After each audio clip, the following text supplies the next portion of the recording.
ॐ सच्चिदानन्दरूपाय विश्वोत्पत्त्यादिहेतवे तापत्रय विनाशाय श्रीकृष्णाय वयं नमः। सज्जनों, आजकल सत्संगों के नाम पर जो बहुत बड़ी भीड़ इकट्ठी हो रही है, उसे देखकर अनेक बार भ्रम की स्थिति उत्पन्न हो जाती है। लगता है जैसे कि सारा का सारा जमाना आध्यात्मिक होता हुआ चला जा रहा है। यदि यह बात सच है तो योगेश्वर भगवान श्री कृष्ण ने भगवत गीता के चैप्टर नंबर 7 के जो सेकंड नंबर का श्लोक है, उसमें यह क्यों कहा है।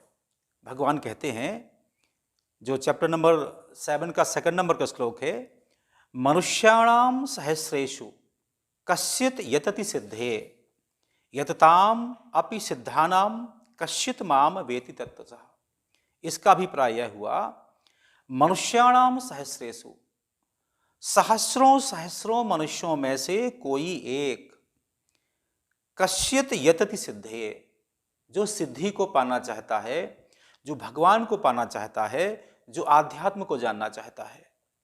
यतताम अपि सिद्धानाम, इसमें भी जो लोग इस प्रकार की मनोभूमि रखते हैं, उनमें से कोई एक परमात्मा को समझ पाता है, जान पाता है। अब यह हमारे सामने भ्रम उत्पन्न होता है, जो सत्संगों के नाम पर आज ये बड़ा तमाशा खड़ा हो रहा है, निश्चित रूप से उसमें प्रायः अधिकांश लोग या तो मनोरंजन करने की दृष्टि से इकट्ठे होते हैं या तो कोई चमत्कार देखने की दृष्टि से। क्योंकि चैप्टर नंबर जो 8 है, उसका पहला ही श्लोक जो अर्जुन कहते हैं, उसमें जो है प्रश्न खड़ा करते हैं भगवान के सामने। वह कहते हैं, किम तद ब्रह्म, वह ब्रह्म क्या है। किम आध्यात्मम, आध्यात्म क्या है। किम कर्म पुरुषोत्तम, और कर्म क्या है।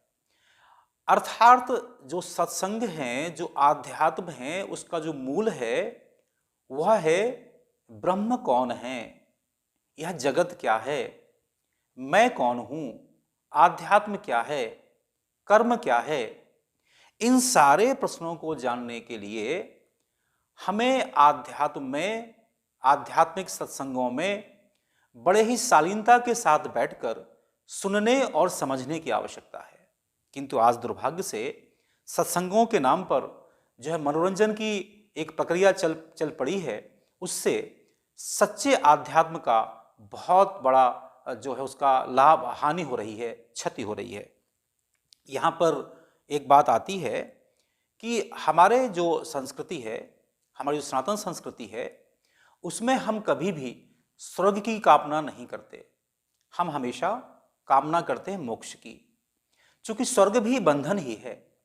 कुछ समय सुख भोगने के बाद पुनः मृत्युलोक में आ जाइए। अब यहाँ समझना ये है, यदि किसी व्यक्ति का जो बंधन है वो सोने की जंजीर में है या लोहे की जंजीर में है, उससे क्या फर्क पड़ता। बंधन तो बंधन ही होता है ना। तो व्यक्ति जो हमारी संस्कृति में है, प्रत्येक मनुष्य जो है वह मोक्ष चाहता है, परम गति चाहता है, स्वतंत्रता चाहता है।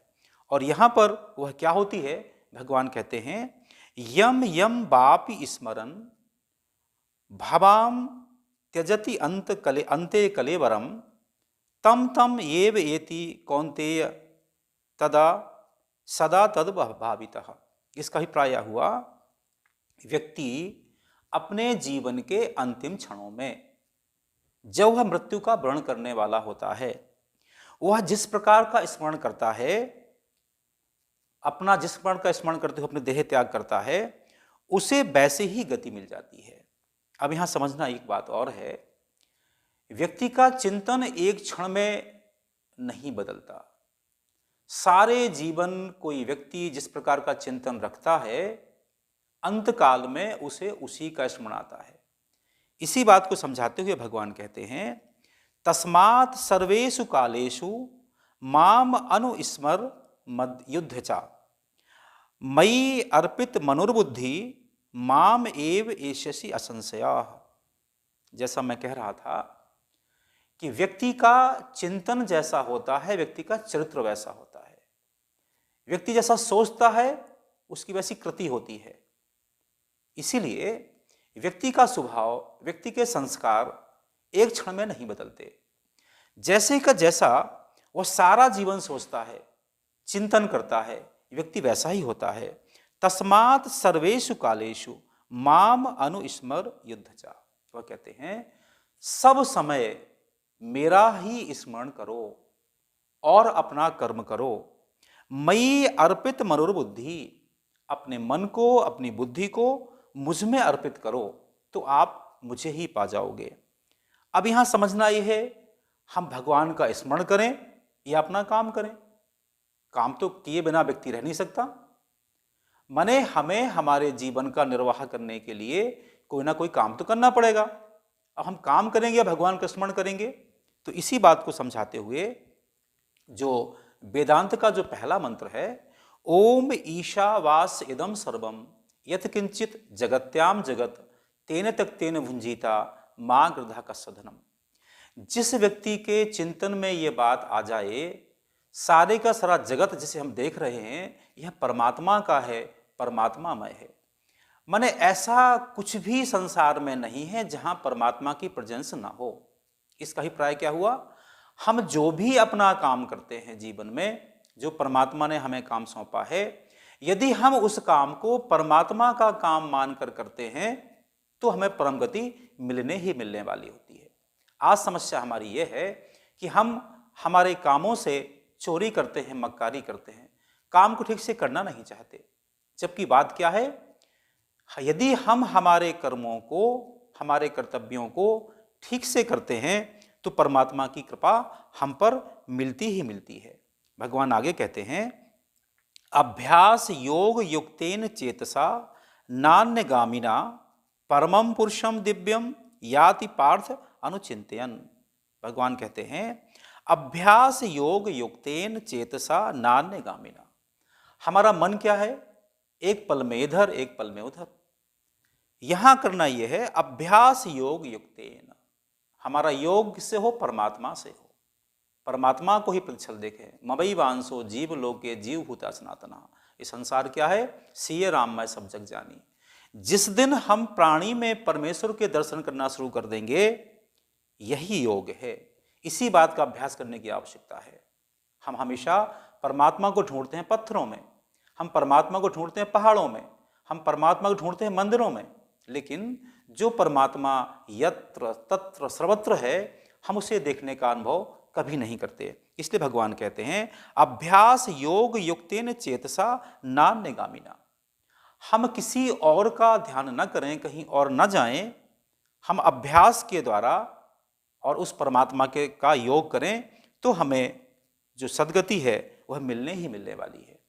आगे भगवान कहते हैं सर्वद्वाराणि संयम मनोहृदय निरुद्ध चा मूर्ध आधान आत्मनः प्राणम आसिता योग धारणम। हमारे सामने बड़ी विचित्र स्थिति बन जाती है। हमारी कर्मेंद्रियां, हमारी ज्ञानेंद्रियां हमें धकेलती हैं संसार की ओर और हमें जाना है आध्यात्म की ओर, परमात्मा की ओर। यह दोनों विपरीत दिशाएं हैं। यदि हम ऐन्द्रिक सुख पाने की चेष्टा करेंगे, उनको पाने का प्रयत्न करेंगे, तो हमारा दूसरा मार्ग छूट जाएगा। और यदि हम आध्यात्म की ओर आगे बढ़ेंगे, परमात्मा की ओर आगे बढ़ेंगे, तो संसार छूट जाएगा। संसार छूटने का अभिप्राय यह नहीं होता कि एक आध्यात्मिक व्यक्ति के अंदर किसी प्रकार की संवेदनाएं ही नहीं होती। यदि आध्यात्मिक व्यक्ति के साथ संवेदनाएं न होती तो भगवान कृष्ण यहाँ आकर, भगवान राम यहाँ आकर एक मनुष्य का आदर्श प्रस्तुत कैसे करते। तो इसका अभिप्राय यह हुआ कि यदि हम ऐन्द्रिक सुखों से उठ करके आध्यात्मिक सुख को पाना चाहते हैं तो निश्चित रूप से हम प्राणी में परमात्मा के दर्शन करेंगे। हर प्राणी की सेवा, हर प्राणी के प्रति जो हमारा कर्तव्य है वह ऐसे करेंगे जैसे हम परमात्मा की पूजा और आराधना कर रहे हों। भगवान आगे कहते हैं अनन्न चेता सततम यो माम स्मृति नित्य सह तस्य अहम सुलभः पार्थ नित्य युक्तस्य योगिनः। अनन्य चेता सततम यो माम स्मृति नित्य सह।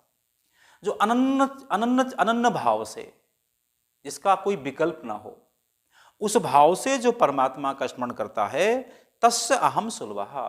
भगवान कहते हैं दावे के साथ कि उसको मैं हमेशा सुलभ हूं, पार्थ नित्य युक्तस्य योगिनः, ऐसे योगी के लिए।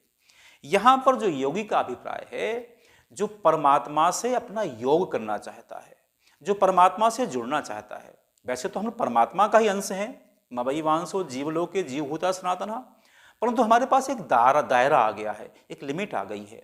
जिस दिन हम उस लिमिट को तोड़ देंगे, लिमिट क्या है, वो अज्ञान की लिमिट है, हमारे में एक आवरण चढ़ गया है हमारे जो ये सारी की सारी माया का। तो जब हम इस प्रकार का भाव रखेंगे तो निश्चित रूप से हमें यहाँ पर कुछ भी परमात्मा के अलावा दिखाई न देगा। यहाँ पर जो मैं बार बार कहने का प्रयास करता हूँ आपसे कि ईश्वर को छोड़कर के इस संसार में कुछ है ही नहीं, परमात्मा ही परमात्मा है। हमें दृष्टि बदलने की आवश्यकता है।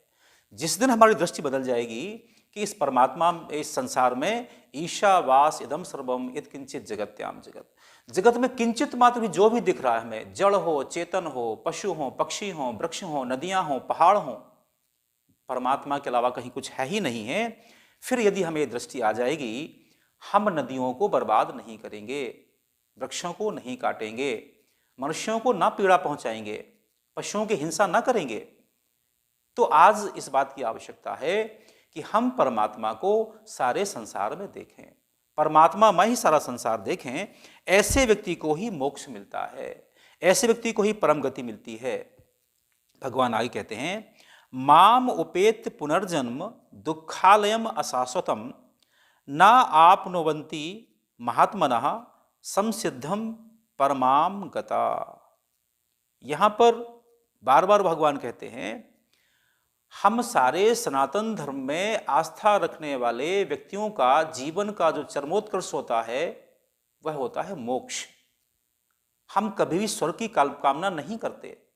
स्वर्ग तो जैसा मैं पूर्व में आपसे कहा था, स्वर्ग वैसा ही है कि यदि कोई कैदी लोहे की जंजीर में बांधा गया है या सोने की जंजीर में बांधा गया है, उससे क्या फर्क पड़ता।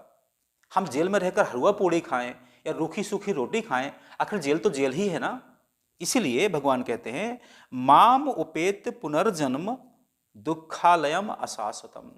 जो ये अशाश्वत संसार है, दुख का आलय है, इस संसार में रहने के बाद यदि कोई व्यक्ति चाहे, कोई व्यक्ति कहे कि मैं परम सुखी हूं, तो उससे झूठा कोई हो नहीं सकता। ये संसार कैसा है, दुखालयम, दुख का घर ही है। कोई कैदी जेल में रखकर सुख का अनुभव करे, ये कैसे हो सकता है। इसीलिए, और क्या है, अशाश्वत संसार है, अशाश्वत संसार है, क्षणभंगुर संसार है। हम जो आज देख रहे हैं वो कल नहीं रहने वाला है। हम जैसे आज हैं हम वैसे कल नहीं रहने वाले हैं। इसीलिए इसमें क्या है, इसमें न आपनुवन्ति महात्मनः संसिद्धिम परमाम गतम। जो इस सारी बातों में व्यक्ति नहीं उलझता है वह परम गति को पा जाता है। और एक बहुत ही महत्वपूर्ण बात भगवान कहते हैं, वेदेषु यज्ञेषु तपसु चैव दानेषु यत् पुण्यफलम अत्येति तत् सर्वम इदम विदित्वा योगी परमम स्थानम उपेत्ति चादयम। इसका भाव क्या हुआ, भगवान बड़ी स्पष्टता के साथ कहते हैं, यह हम सबको समझने की आवश्यकता है कि पूजा करना बुरी बात नहीं है, वेदाध्ययन करना बुरी बात नहीं है, सत्संग में जाना बुरी बात नहीं है। पर जो मुख्य बात क्या है, मुख्य बात क्या है, भगवान कहते हैं, जो व्यक्ति को फल की प्राप्ति होती है, पुण्य फल की प्राप्ति होती है वेद के अध्ययन से, जो व्यक्ति को पुण्य की प्राप्ति होती है यज्ञ के करने करवाने से, जो व्यक्ति को पुण्य की प्राप्ति होती है तपस्या करने से और दान करने से। माने यदि कोई व्यक्ति वेद का अध्ययन करता है, यज्ञ करता है, तप करता है और दान करता है, उसे जो फल की प्राप्ति होती है वही फल की प्राप्ति हो जाती है। अत्येति तत्सर्वम इदम विदित्वा योगी परमम स्थानम उपेति चादम। माने जो योगी बन जाता है, योगी का मतलब क्या, जो परमात्मा से जुड़ जाता है। जिस व्यक्ति का परमात्मा के साथ संयोग हो गया है, जो कि परमात्मामय हो गया है, उसके लिए क्या है, उसका हर कथन वेद वाक्य बन जाता है। वह जो भी कहता है वह वेद का वाक्य ही होता है। उसका हर कर्म यज्ञ होता है। यज्ञ माने क्या, यज्ञ माने ऐसा कर्म जिससे सबके कल्याण की हम कामना करते हैं। तो जो व्यक्ति परमात्मा से जुड़ जाता है उसका प्रत्येक क्रियाकलाप यज्ञीय हो जाता है। उसका जीवन की श्वास प्रश्वास तपस्या बन जाती है और स्वार्थ के लिए कुछ भी नहीं करता है, संसार के लिए करता है। उसका हर जीवन का हर पल तपस्या हो जाती है। दानेशु, एक ऐसा व्यक्ति जो परमात्मा से जुड़ गया है, जिसने सारे संसार को परमात्मा मैं जान लिया है, फिर वह कृपण हो ही नहीं सकता। ऐसा संभव ही नहीं है कि यदि कोई व्यक्ति स्वयं प्रसाद को ग्रहण कर रहा है और उसके सामने कोई भूखा आ जाए, तो यह संभव ही नहीं है कि सामने आए दरिद्र नारायण के रूप में जो परमात्मा उपस्थित हुआ है उसका उपेक्षा करके कोई व्यक्ति स्वयं भोजन ग्रहण कर ले। ऐसा नहीं हो सकता है। इसका मतलब क्या हुआ? ऐसे व्यक्ति का जीवन का प्रत्येक क्रियाकलाप दानमय हो जाता है। अभिप्राय केवल कितना सा है, केवल भगवान कहते हैं कि जो सांसारिक जो हमारी गतिविधियां हैं हम करते रहें, लेकिन जिस दिन हमें अपना आत्मबोध हो जाए कि मैं परमात्मा का अंश हूं, ममई वांसो जीवलोके जीवभूता सनातना, उसी क्षण हमारा प्रत्येक सेंटेंस, प्रत्येक शब्द हमारे मुख से निकला हुआ वेद वाक्य बन जाएगा। हमारा प्रत्येक क्रियाकलाप यज्ञ बन जाएगा। हमारा जीवन साधना बन जाएगा और फिर जीवन में ऐसा एक भी काम ना होगा जिससे किसी का अनिष्ट हो जाए, कोई दुखी हो जाए। आज सज्जनों, इस बात की समझने की आवश्यकता है, जैसा मैंने पूर्व में आपसे कहा था, आज सत्संगों के नाम पर जो भीड़ इकट्ठी होती है लाखों की, लगता है सारा जमाना आध्यात्मिक हो गया है, अब तो बुराइयों का अंत ही हो गया है। लेकिन ज्यों-ज्यों लोग सत्संगों में जा रहे हैं त्यों-त्यों बुराइयां बढ़ती जा रही हैं। इसका मूल कारण यह है कि व्यक्ति यह समझना ही नहीं चाहता कि आध्यात्म क्या है। जैसा कि इस अध्याय के जो पहला ही श्लोक अपना अर्जुन कहते हैं, वो पहले प्रश्न क्या करते हैं? ब्रह्म क्या है, आध्यात्म क्या है, कर्म क्या है। हम करे जा रहे हैं कर्म सुबह से शाम तक, पर कर्म क्या हमें नहीं मालूम है। इसलिए मैं आप सभी से विनती करता हूं अपने इस वक्तव्य के माध्यम से कि हम काश भगवान की यह बात समझ लें कि यह सारा संसार जो है यह भगवान का है, भगवानमय है। फिर हम किसी से द्वेष, ईर्ष्या, घृणा नहीं करेंगे। हम समस्या नहीं बनेंगे, समाधान बनेंगे। परमात्मा के द्वारा बनाई हुई इस सुंदर सृष्टि के हम स्वयं सृजता बनेंगे, उसका विध्वंस कभी नहीं करेंगे। मैं इसी निवेदन के साथ अपनी बात को पूरा करता हूँ। ओम शांति इति।